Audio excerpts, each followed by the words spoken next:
चारों तरफ सिर्फ पीली रेत और सूखी लकड़ियां थीं। वह कई दिनों से भूखी थी। खतरा टलने के बाद उसने भेड़िए का मांस काटकर खाने की कोशिश की। स्वाद अच्छा था लेकिन बहुत कठोर था। तभी आदमी ने एक छोटा लॉबस्टर उठाकर फिर बॉक्स में फेंका। आसमान से विशाल लॉबस्टर गिरा। महिला साधिका हैरान रह गई। क्या यह वाह महान दानव है? तभी आदमी की आवाज आई, जल्दी खाओ, भूख से मत मरना। महिला साधिका तुरंत बोली, धन्यवाद वरिष्ठ।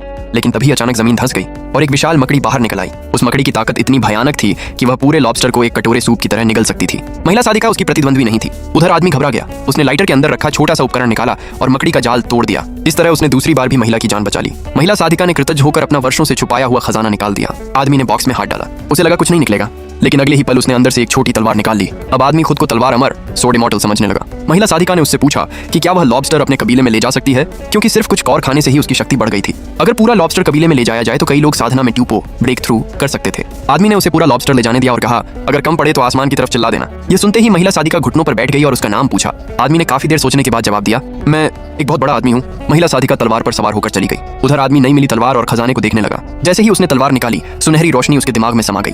फिर तलवार खुद ब खुद उड़ने लगी और आदमी को आसमान में ले गई। गति इतनी तेज थी कि वह संभल नहीं पाया। उसे लगा कि अब वह मर जाएगा, लेकिन तलवार ने उसे बचा लिया और उसी पल उसने अनजाने में पूर्व ज्ञान भविष्य का आभास सीख लिया। जब वह जमीन पर लौटा तो उसने देखा कि वही बूढ़ा भिखारी उसके सामने खड़ा है।